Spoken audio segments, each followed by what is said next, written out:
السلام علیکم، کیسے ہیں؟ کیا حال ہے؟ امید کرتی ہوں خوشحال ہوں گی اپنے اپنے گھروں میں۔ اور آج ویکینڈ ہے، آج میں تھوڑی فارغ تھی۔ جب میں فارغ ہوتی ہوں، آپ جانتے ہیں میں آپ لوگوں سے باتیں کرنا پسند کرتی ہوں۔ بہرحال ایک بات میرے ذہن پہ تھی تو سوچا آپ لوگوں کے ساتھ شیئر کر دوں، ورنہ وہ میرے ذہن سے نکل جائے گی، پھر وہ بات میری ادھوری رہ جائے گی۔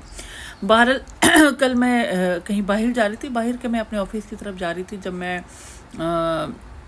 آٹو میں بیٹھی تو میرے ایک جان پہچان کے ایک آپ کہہ لیں ایک انکل جی ہیں، وہ ان سے ملاقات ہوئی تو میں نے ان کو سلام کیا، تو بہت زیادہ خاموش بیٹھے ہوئے تھے۔ انہوں نے جواب دیا، پھر انہوں نے کچھ کہا نہیں، تو مجھے لگا کہ یہ لازم تھا۔ میں نے ان سے پوچھا کہ آپ کچھ زیادہ سنجیدہ ہے، بہت زیادہ پریشان ہے، کوئی مسئلہ ہے؟ تو انہوں نے کہا نہیں بیٹا کوئی بات نہیں ہے، بس ایسے ہی۔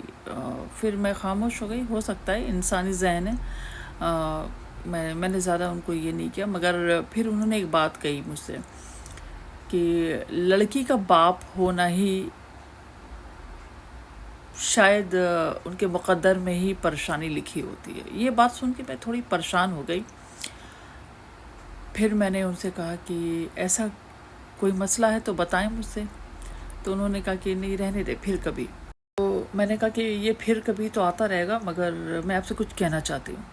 میرے ذہن پہ ایک بات آ رہی تھی، تو انہوں نے کہا کہ ہاں ضرور کہیں۔ میں نے کہا کہ انکل اگر آپ برا نہ مانیں تو میں ایک بات آپ سے کہوں۔ آپ کی لڑکی کو میں جانتی ہوں، اور میں یقیناً میں ان کو جانوں گی کہ میری فیملی فرینڈز میں آتی ہیں۔ تو انہوں نے کہا ہاں آپ تو جانتی ہیں۔ تو میں نے کہا آپ یہ کاروبار کیوں کر رہے پھر؟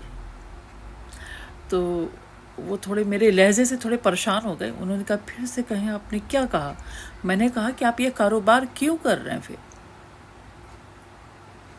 تو انہوں نے کہا کہ نکاح کوئی کاروبار تو نہیں ہوتا، آپ کیسی باتیں کر رہی ہیں؟ میں نے کہا کہ اگر آپ کی اجازت ہو تو پھر میں کچھ کہنا چاہتی ہوں آپ سے۔ انہوں نے کہا کہیں۔ میں نے کہا کہ ہمیشہ 3 طریقے کے لوگ جو ہیں نا آپ کے آگے ہمیشہ ہاتھ پھیلائیں گے۔ ایک وہ ہے جو آپ کو باہر جب آپ نکلتے، بہت سارے لوگ ہیں جو فطرتاً یا مجبوری کے تحت یہ ہو سکتی ہے، کچھ لوگ جو ہوتے ہیں جو کہیں نہ کہیں اپنی ضرورت کے لیے آپ سے ہمیشہ بھیک مانگتے رہتے ہیں، اور آپ اپنے مطابق انہیں دیتے ہیں، اور وہ اپنی کھلی زبان سے آپ یہ کہتے ہیں کہ یہ فقیر ہے، انہیں ضرورت ہے، انہیں دے دیں، ہے نا۔ اور ایک ایسے لوگ ہوتے ہیں جو جن کی ضرورت پوری ہوتی ہے، مگر ان کی فطرت اور ان کی عادت بن جاتی ہے، وہ کچھ کرنا نہیں چاہتے، وہ مانگ کر کھانا چاہتے ہیں ہمیشہ۔ ایک ایسے لوگ ہوتے ہیں۔ اور ایک ایسے لوگ ہوتے ہیں جو لڑکی کے باپ کو ایک بینک بیلنس کی، یا آپ کہہ لیں کہ ایک ایف ڈی کی ذریعہ سمجھتے ہیں۔ یہ بھی بھیک مانگنے کا ایک طریقہ ہے، یہ بھی بڑے ڈیجیٹل آپ کہہ لیں، یا یہ تو بہت زمانے سے چلتے آ رہا ہے۔ میں نے کہا نہیں ایسی بات نہیں ہے، انہوں نے بھیک نہیں مانگی۔ میں نے یقیناً جن کی لہجے سے آپ پریشان ہیں، یا جن کی ڈیمانڈ سے آپ پریشان ہیں، کہیں نہ کہیں اسے بہت ماڈرن طریقے سے اگر میں اسے کہوں تو آپ اسے ڈاوری کہہ سکتے ہیں۔